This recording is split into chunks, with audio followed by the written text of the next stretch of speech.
प्यारे बच्चों नमस्कार। स्वागत है आपके अपने इस प्यारे से YouTube channel study Bharat arts में। कैसे हैं आप सब? आशा करते हैं सभी लोग स्वस्थ होंगे, मस्त होंगे और पढ़ाई कर रहे होंगे। एक बार सभी को मेरा गुड इवनिंग, नमस्कार, बहुत बहुत स्वागत है आप सभी का, बहुत बहुत स्वागत है। जल्द से जल्द सभी लोग जुड़ जाएं और अपने उन सभी मित्रों को और दोस्तों को शेयर कर दीजिए, सभी भाई बहनों को शेयर कर दीजिए जो भी आर्ट्स से तैयारी करते हैं या जिनका भी बोर्ड एग्जाम में आर्ट सब्जेक्ट है। एक बार जल्द से जल्द सभी लोग जुड़ जाएं अपने इस प्यारे से यूट्यूब चैनल में। आज हम लोग देखने वाले हिस्ट्री के बहुत ही बेहतरीन वायरल प्रश्न जो यूटी 2024 के लिए होने वाले हैं इंपॉर्टेंट। और हम लोग आज देख रहे हैं ये एमसीक्यू का 26वां दिन का दौर, जिसमें हम लोग देखेंगे इतिहास के बहुत ही बेहतरीन प्रश्न और यहाँ से आपको मिलेंगी फ्री पीडीएफ भी। तो जल्द से जल्द एक बार सभी लोग जुड़ जाएं। मैं प्रशांत श्रीवास्तव आप सभी का स्वागत करता हूँ अपने इस प्यारे से YouTube channel study Bharat arts में। आप लोग अपने इस प्यारे से यूट्यूब चैनल को ज़्यादा से ज़्यादा शेयर कीजिए उन सभी मित्रों तक, सभी दोस्तों तक जो भी बोर्ड्स में आर्ट सब्जेक्ट से पढ़ते हैं या जो भी लोग आर्ट से आगे की तैयारी कर रहे हैं, या सीयूटी हो या कंपटीशन की हो, तो उनको यहाँ से एनसीईआरटी पैटर्न पे आधारित सारी जो आर्ट्स है उसकी समस्याओं का समाधान मिलेगा। चलिए बढ़ते हैं आगे, शुरू करते हैं आज के टेस्ट का दौर। और सभी का बहुत बहुत स्वागत है अपने इस प्यारे से यूट्यूब चैनल में। तो हम देखते हैं पहला प्रश्न जो आपके एग्जाम के लिए होने वाला है, बहुत इंपॉर्टेंट। चलिए तो पहला प्रश्न ये रहा आपके स्क्रीन पे। सूफियों का सिलसिला क्या है? आपको यहाँ क्वेश्चन पूछा जा रहा है कि सूफियों का सिलसिला। पहली बात यहाँ पे एक आया सूफी और एक है सिलसिला। सूफी संत होते थे, ठीक है, मुस्लिम धर्म में सूफी संत हम लोग देखते थे। सिलसिला मतलब उनके चलने वाले, ठीक है ना, क्रम को कहते हैं। तो ये क्या है?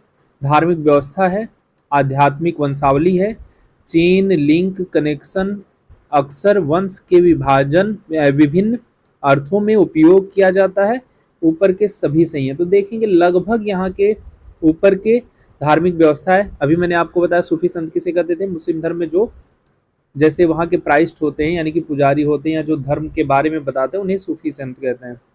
सिलसिला या धर्मांतरण मतलब कि धर्म के आधार पर चलने वाले, वंशानुग्रत हम कह सकते हैं, वंशावली के आधार पे भी, या आध्यात्मिक रूप से चलता रहता है, ठीक है ना। तो ये सभी डी के रूप में सभी यहाँ पे सही होंगे। D is the right answer. तो हम यहाँ देख सकते हैं पहले का आंसर जो होगा डी होगा। अगला प्रश्न आपकी स्क्रीन पे ये रहा, बादशाह नामा। देखिए ये एक पुस्तक है बादशाह नामा, इसके लेखक के बारे में पूछा जा रहा है कि इसके लेखक के रूप में जाना जाता है, किसको जाना जाता है, किसने लिखा था बादशाह नामा? अबुल फजल, अब्दुल हामिद लाहौरी, गुलबदन बेगम, जियाउद्दीन बर्नी। तो आप लोग देखेंगे यहाँ पे जो सही जवाब होगा वो कौन होगा? अब्दुल हामिद लाहौरी ने इसको लिखा था, यानी B is the right answer, ठीक है। ये पुस्तक है और उस पुस्तक के लेखक के बारे में यहाँ पे जानकारी मांगी जा रही है। जो पुस्तक है कौन है? बादशाह नामा। चलिए जी अगला प्रश्न, डेक्कन दंगा आयोग। अब देखिए ये क्या है, डेक्कन दंगा आयोग ने ब्रिटिश संसद को रिपोर्ट कब प्रस्तुत की? डेक्कन मैंने आप लोगों से कल ही बताया था, कल जब क्लास लिया था तो बताया था, जो साउथ इंडिया है हमारा तो वहाँ के इस पार्ट को हम लोग क्या कहते हैं? दक्कन का पठार, है ना। और ये दक्कन क्या होता था? पूरे साउथ इंडिया को लेकर के ऐसे कर्नाटक और नाटक लेते हुए ये एरिया होता था दक्कन का। तो दक्कन दंगा जो हुआ था, आयोग ने ब्रिटिश संसद को रिपोर्ट कब भेजी? तो रिपोर्ट की बात हो रही है कि कब भेजा गया, तो हम देखेंगे यहाँ पे 1878 को भेजा गया था, B is the right answer. बाकी सब यहाँ पे रॉन्ग। अगला प्रश्न आपके स्क्रीन पे ये रहा, विरूपाक्ष मंदिर। देखिए विरूपाक्ष मंदिर, ये मंदिर पिछले भी चीज़ों में इन्वॉल्व हुआ है, तो बहुत इंपॉर्टेंट है। आप देख सकते हैं कि ये क्वेश्चन मतलब विरूपाक्ष मंदिर का जिक्र पहले भी हम लोग कई बार कर चुके हैं, है ना। तो ऐसे प्रश्न अगर आते हैं तो उनको बहुत अच्छे से आप याद करेंगे, क्योंकि इनके आसपास से प्रश्न बन रहे हैं, है ना। तो इनके आसपास से अगर प्रश्न बन रहे हैं तो हमें इनके आसपास के प्रश्नों को जानना चाहिए। यानी कि ये देखेंगे विजयनगर साम्राज्य आप जब देख रहे हैं तो वहां से जरूर आपको हर पेपर में क्वेश्चन मिल रहे हैं, तो आपको ये चैप्टर बहुत अच्छे से पढ़ना है। विरूपाक्ष मंदिर निम्नलिखित में से किस शहर में स्थित है? तंजावुर नहीं, हम्पी, हाँ हम्पी में है। कांचीपुरम इन लोगों को छोड़ दीजिए, Hampi, B is the right answer. क्या है? B is the right answer. ये किस में है? विजयनगर साम्राज्य। देखिए सीयूटी के लिए आप लोग की अब कहें तो बस रिवीजन करना है, क्योंकि अब इतना टाइम नहीं है कि आप थ्योरेटिकली पूरा पढ़ सकें। तो अब आपके पास जो समय बचा है आप उसमें क्या कीजिए कि प्रश्नों का अभ्यास, प्रश्न लगा करके देखिए कि हाँ हम कितना कर पा रहे हैं, या जो पढ़े हैं वो चीजें हैं कि नहीं। तो ज्यादा से ज्यादा रिवीजन करना है कि इसका एमसीक्यू क्वेश्चन, मैंने जो भी आज तक आप लोग को एमसीक्यू कराए हैं उन सभी प्रश्नों को एक बार जरूर देख जाइए, क्योंकि मैक्सिमम प्रश्न इसी में से मिलेंगे, आप देख लीजिएगा। अगर जो भी ये पूरा करके जाता है, जितने भी सब्जेक्ट मैंने पढ़ाए तो लगभग सब इसमें मिल जाएंगे। पेंटिंग इन मेमोरियम किसके द्वारा रचित की गई है? एक पेंटिंग है जिसका नाम है इन मेमोरियम, किसने इस पेंटिंग को बनाया था? William Taylor, Henry Lawrence, sir Colin Campbell, Joseph Noel Paton. किसने बनाया था यही आपसे पूछा जा रहा है। तो आप देखेंगे यहाँ पे जो जोसेफ नोएल पैटर्न है इन्होंने ही बनाया था किसको? एक ड्राइंग को, पेंटिंग को, जिसका नाम है इन मेमोरियम। ठीक है, चलिए अगला प्रश्न आपके स्क्रीन पे ये रहा। लगान वसूली के समय जमींदार, याद रखिएगा जमींदार, एक अधिकारी गांव में आया जिसे के नाम से जाना जाता था।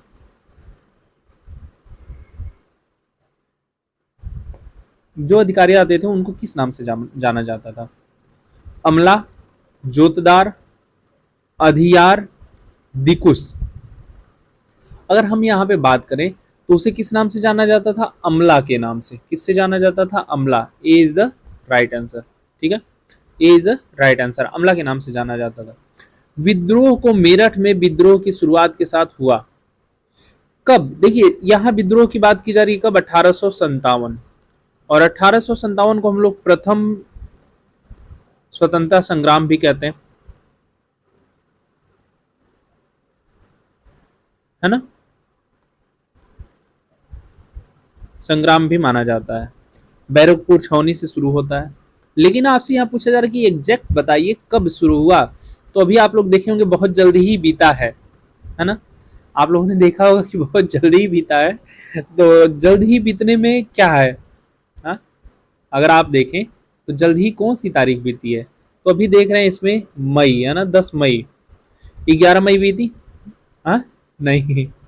तो 10 मई मैंने बोला बीता है, तो बीता कौन है? 10 मई, है ना। सी इज द राइट आंसर। अगला, अंग्रेजों द्वारा मद्रास को क्या नाम दिया गया? देखिए जो मद्रास था इसका नाम अंग्रेज जब चेंज कर रहे हैं तो किस रूप में रखेंगे? Fort William, Saint George, Fort Augustus, इनमें से कोई नहीं। तो अंग्रेजों ने किस नाम से चेन्नई को परिवर्तित किया? तो फोर्ट सेंट जॉर्ज के नाम से। और फोर्ट विलियम तो कोलकाता में था, ये क्या है? चेन्नई। ठीक है, जब फोर्ट विलियम के बारे में आप देखेंगे तो वो कहाँ पे था? कोलकाता में। ये छोटी छोटी चीजें हैं, देखिए एक स्वरूप में आप लेकर के इनको चलिए। मैं बार बार कहता हूँ जो भी प्रश्न देखिए उसके आसपास से आप प्रश्न बनाने की कोशिश कीजिए। जिस दिन आपको प्रश्न बनाने आ गया ना उस दिन आपको कोई एग्जामिनर कितना हो उलझाएगा, आप उलझेंगे नहीं। सर्फ कौन थे? अब देखिए यहाँ पे एक शब्द आया सर्फ। सर्फ कौन थे? किसानों की सबसे निचली श्रेणी, किसानों की उच्चतम श्रेणी, किराएदारों की एक श्रेणी, इनमें से कोई भी नहीं। तो सर्फ कौन हुआ करते थे यही आपको यहाँ बताना है। तो आप देखेंगे किसानों की एक निचली श्रेणी जो होती थी उसे हम लोग सर्फ के नाम से जानते थे। किसके नाम से जानते थे? सर्फ के नाम से। किसानों की निचली श्रेणी को हम लोग सर्फ के नाम से जानते थे। अगला प्रश्न, जोतदार के बारे में निम्नलिखित में से कौन सा सत्य नहीं है? याद रखिए क्या पूछा है? नहीं है। बहुत ध्यान से देखिएगा। जोतदार जो भी खेतों को लेकर के काम करते थे। धनिक किसानों का एक समूह? नहीं, ये नहीं है। जो देखिए ये है लेकिन यहाँ पे क्या करना है? नहीं बताना है ना, तो इसलिए नहीं हो जाएगा। जोतदार प्रायः शहरी क्षेत्रों में रहते थे। ये देखिए जोतदार है तो ग्रामीण क्षेत्रों में रहेंगे, लेकिन यहाँ नहीं देना है तो उस हिसाब से ये सही होगा। और इसके अलावा और कोई सही नहीं है क्योंकि यहाँ दिया नहीं है कि बी और ये, तो इसका मतलब कि बाकी सब गलत होंगे। तो बी इज द आपका क्या होगा? राइट आंसर होगा। B is the right answer. चलिए अगला प्रश्न आपके स्क्रीन पे ये रहा। लॉटरी समिति, देखिए मैंने आप लोगों को पहले भी लॉटरी समिति के बारे में बोला था कि बहुत इंपॉर्टेंट है भाई साहब। जो इंपॉर्टेंट है उसको बार बार देखिए। समिति का नाम क्यों रखा गया? लॉटरी समिति का नाम पूछा जा रहा है। अब देखिए यह लॉटरी टिकट जारी करता है? नहीं। इससे अर्थव्यवस्था में मदद मिलती है? नहीं। इसने सार्वजनिक लॉटरी के माध्यम से धन जुटाया। क्या क्या? धन जुटाया। सी इज द राइट आंसर। ये भी नहीं हो तो सी इज द राइट आंसर। ठीक है, सी यहाँ पे सही जवाब है। अगला, भारत के सांस्कृतिक इतिहास, किसकी इतिहास की बात कर रहे हैं? सांस्कृतिक इतिहास के संदर्भ में आका रिजा अबुल हसन मंसूर और बिशन दास का संबंध था किनसे? मतलब ये लोग जो हैं ये किस संदर्भ में शामिल थे? तो आप देखेंगे चित्रों में, पांडुलिपियों में, गाना में, नृत्य में। तो यहाँ पे ये चित्रकारिता में थे, तो ये ए इज द राइट आंसर होगा। यानी किसमें? चित्र में, चित्र बनाने में। कौन? ये जो जितने भी यहाँ पे नाम दिए गए हैं ये भारतीय संस्कृति में चित्र के लिए ज्यादा जाने जाते थे। पांडुलिपियों में नहीं, नाचने गाने में नहीं जाने जाते थे, चित्र में जाने जाते थे। चलिए अगला प्रश्न आपके स्क्रीन पे ये रहा। ठीक है,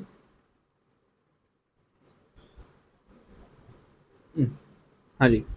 निम्नलिखित में से किस व्यक्ति, याद रखिएगा, किस व्यक्तित्व के छंद और विचार, छंद और विचार पंचवाड़ी, याद रखिएगा, पंचवाड़ी और बीजक। देखिए अगर ये पंचवाड़ी आपको न भी याद हो तो बीजक आप लोगों ने जरूर सुना होगा। और बीजक किसकी है? तो बहुत ही अच्छे संत रहे हैं हमारे, उनकी है। तो संत रहे हैं यानी कि मेल है, तो ये पहला होगा नहीं। B is the right answer है। ये दोनों भी नहीं होगा, यानी कि कबीर दास जी जो है हमारे, यही होंगे। B is the right answer. ठीक है, ये सब क्या है? छंद है। जब आप पढ़े होंगे तो जरूर बीजक आया होगा, हाई स्कूल के आसपास में मिलता है। ठीक है ना। चलिए अगला प्रश्न आपके स्क्रीन पे ये रहा। मुगल वास्तुकला मिश्रण है। मुगल वास्तुकला जो है किसका मिश्रण है? जो मुगल वास्तुकला है, अरब और भारतीय शैली का, फारसी और भारतीय शैली का, तुर्की और अफगान शैली का, तुर्की और फारसी शैली का। तो हम देखेंगे ये फारसी और भारतीय शैली का मिश्रण है। ठीक है ना, जो हमारा मुगल वास्तुकला है दोनों को मिला करके बना है। ठीक है, अगला देखिए भाई, शेख सलीम चिश्ती, मैंने बोला था इनकी दरगाह कहाँ पे है? फतेहपुर सिकरी। याद कर लीजिएगा, इनकी दरगाह कहाँ है? फतेहपुर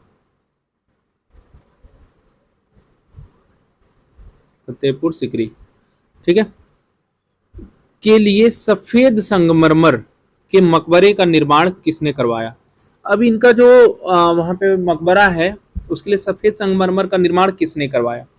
देखिए जो आपका ये बना आगरा का किला, आगरा का वो ताजमहल, वो भी सफेद संगमरमर से है। ठीक है, तो देखिए अकबर, बाबर, हुमायूं, औरंगजेब। हम यहाँ पे देखेंगे अकबर जो होगा हमारा सही आंसर होगा। आंसर क्या हो गया? ए इज द राइट आंसर। अगला प्रश्न आपकी स्क्रीन पे ये रहा। मध्यकालीन भारत में खोट, याद रखिएगा, खोट के नाम से किसे जाना जाता था? खोट से नाम से किसको हम लोग जानते थे? यही पूछा जा रहा है। धार्मिक शिक्षक को, सैन्य नेता को, ग्राम प्रधान को, गायकों को। हाँ जी, ये ग्राम प्रधान के रूप में है। खोट किसे जाना जाता था? ग्राम प्रधान। ठीक है, जो गांव का मुखिया होता था उसे ही हम लोग खोट के नाम से जानते थे। सर विलियम जोन्स, ये देखिए, सर विलियम जोन्स द्वारा कलकत्ता यानी कोलकाता में एशियाटिक सोसाइटी की स्थापना निम्नलिखित में से किस वर्ष में की गई थी?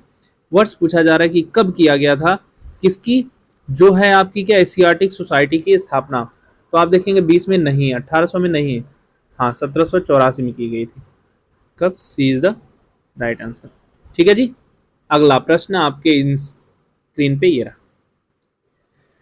आईने अकबरी के लेखक, ये देखो जी अब आ गया। अभी शुरू में आप लोगों से पुस्तक पूछा था, फिर से पूछ लिया। आईने अकबरी कौन लिखा है?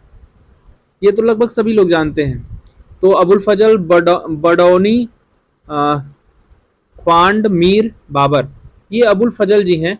अबुल फजल जी हैं, यानी ए इज द राइट आंसर है ना। अबुल फजल जो है इन्होंने ही लिखा था। मुगल काल के दौरान मलिकायत शब्द निम्नलिखित में से किसको दर्शाता है? मलिकायत, ठीक है ना, क्या पूछा जा रहा है? मलिकायत शब्द जागीरदारों के पास जो जागीरें होती थी उन्हें इजारादारों द्वारा धारण किए गए इजारा नहीं, जमींदारों की निजी भूमि, हाँ ये सही है। देखिए जमींदारों की जो निजी भूमि होती थी उसे ही हम लोग क्या कहते थे? मल्लिकायत। ठीक है ना, उसकी संपूर्ण जो मालिकाना हक हुआ करता था उसके रूप में। अगला प्रश्न आपके स्क्रीन पे ये रहा भैया, अकबर के दरबार में, याद रखिएगा किसके दरबार की बात करें, अकबर के, संगीतकारों की सूची बनाते समय अबुल फजल ने निम्नलिखित में से कौन सा नाम हटा दिया था? नाम ही हटा दिया भाई, किसका नाम हटा दिया? सूरदास का नहीं, रामदास का नहीं, बैजू बारवा का नहीं, ये है तानसेन का। किसका? तानसेन का। ये वही है भाई जो बिजली पैदा कर देते थे, मतलब आग लगा देते थे और बारिश भी करा देते थे, है ना, नवरत्नियों में से एक थे। देखिए अगला प्रश्न आपके स्क्रीन पे ये रहा, निम्नलिखित में से कौन सी विशेषता बौद्ध धर्म, देखिए किसकी बात करा, बौद्ध धर्म को जैन धर्म से अलग करती है? कौन सी ऐसी, मतलब देखिए दोनों धर्मों में कुछ ना कुछ ऐसी चीजें होंगी जो एक दूसरे से विपरीत होंगी, तो यहाँ क्या है ऐसा, यही पूछा जा रहा है। जीवित प्राणियों को चोट न पहुंचाना, नहीं, ये दोनों काम करते हैं, दोनों में ये है। आचरण और आत्मपीड़न का चरम रूप, हाँ ये देखिए ये है सही, ठीक है, ये है सही। अच्छे कार्यों में विश्वास दोनों करते थे, वेदों के अधिकार की, हाँ ये सब दोनों में था, बस ये दोनों में भिन्न थे। अगला प्रश्न आपके स्क्रीन पे ये रहा, निम्नलिखित में से कौन सी पुस्तक अश्वघोष, देखिए किसके हैं, बौद्ध धर्म के, है ना, द्वारा रचित है? कौन है? ललित विस्तार, महावस्तु, महावास्म, क्या महावामसा, बुद्ध चरित्र। देखिए ये कन्वर्ट नहीं हो पाया था, है ना, तो यहाँ पे पूछा रहा है जो अश्वघोष थे उनके द्वारा लिखित पुस्तक का नाम, तो सीधे बौद्ध धर्म से संबंधित है, बुद्ध चरित्र होगा, D is the right answer. ये किससे संबंधित है? बुद्ध धर्म, ठीक है ना, या बौद्ध कह लीजिए, किससे संबंधित है? बौद्ध धर्म से।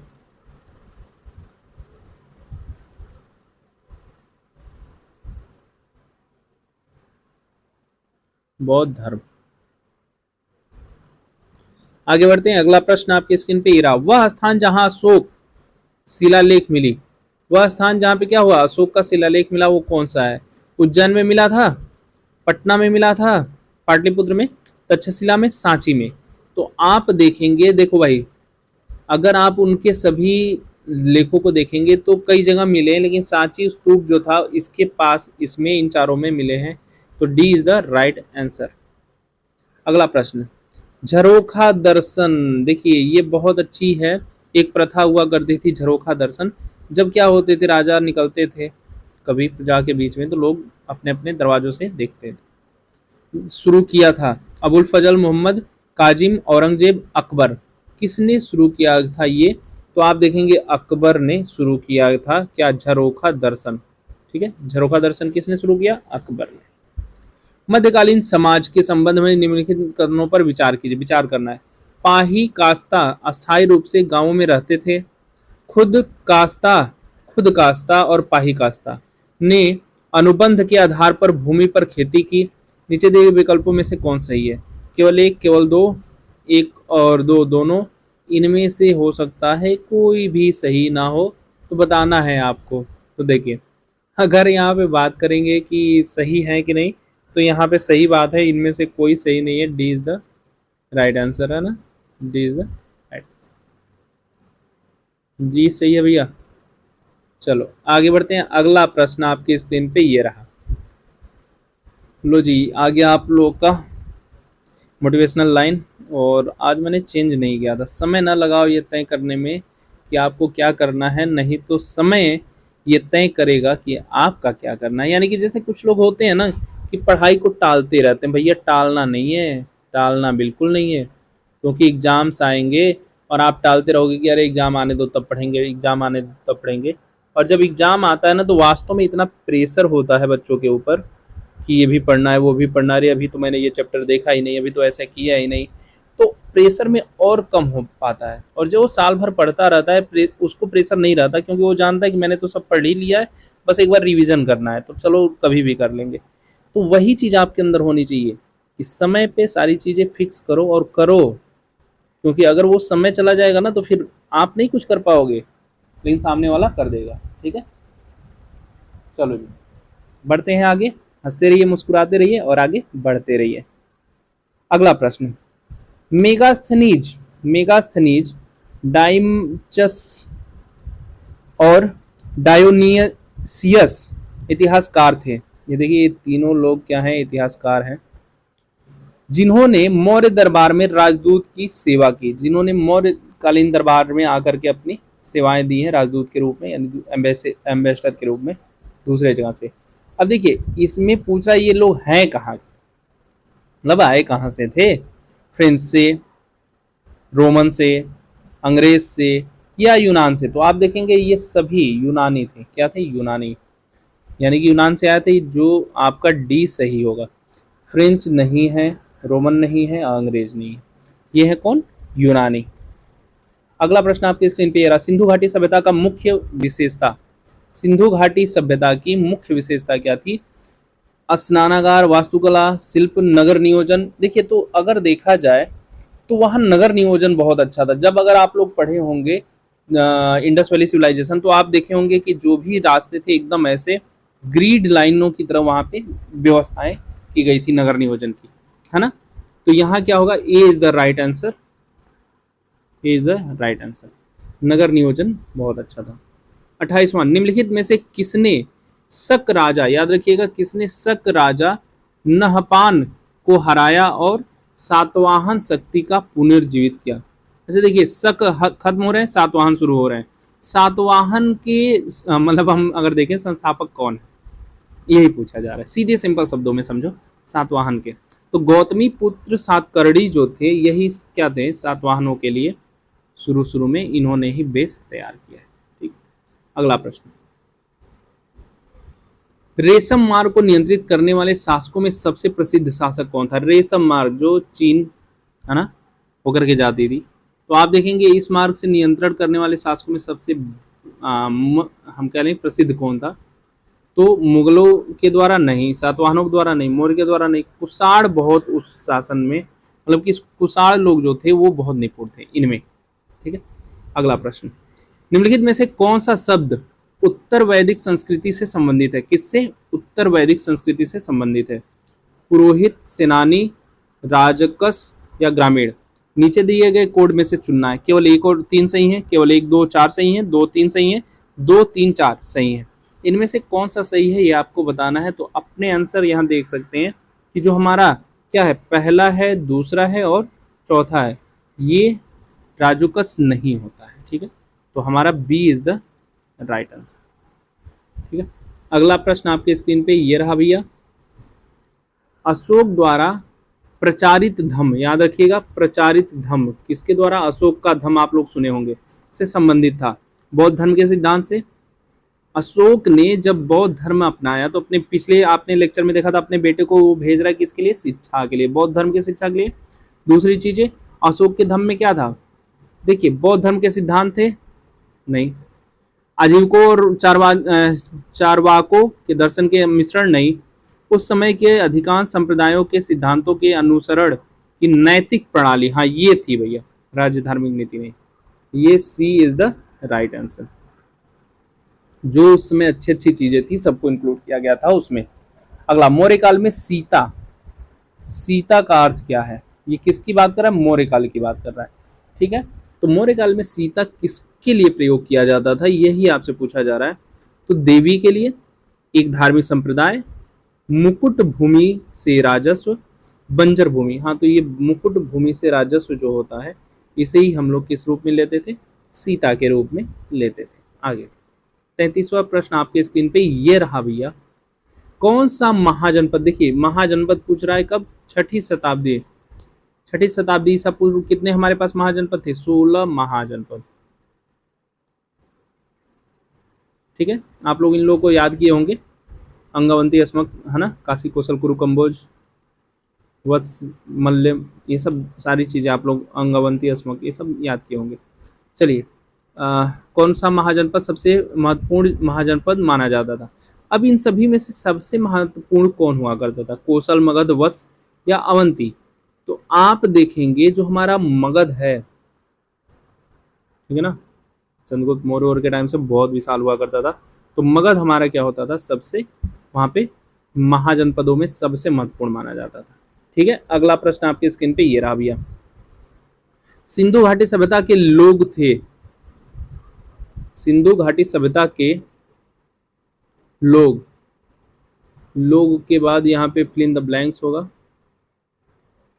तब ये आएगा कि पूजा करते थे। यहाँ लोग के बाद भाई फिल इन द ब्लैंक्स है, मैं पहले बता दूं, ठीक है। पूजा करते थे, हनुमान जी की पूजा करते थे सिंधु घाटी के लोग, या काली माता की, या यप्पा की, या पशुपति की। तो देखिए जो वहां मूर्तियां मिली हैं किसकी मिली है, पशुपति। पशुपति किसके, शैव धर्म में आता है, ठीक है ना, शैव धर्म यानी शिव शंकर, शिव भगवान के, भगवान शिव के शैव धर्म में आता है। तो D is the right answer, है ना।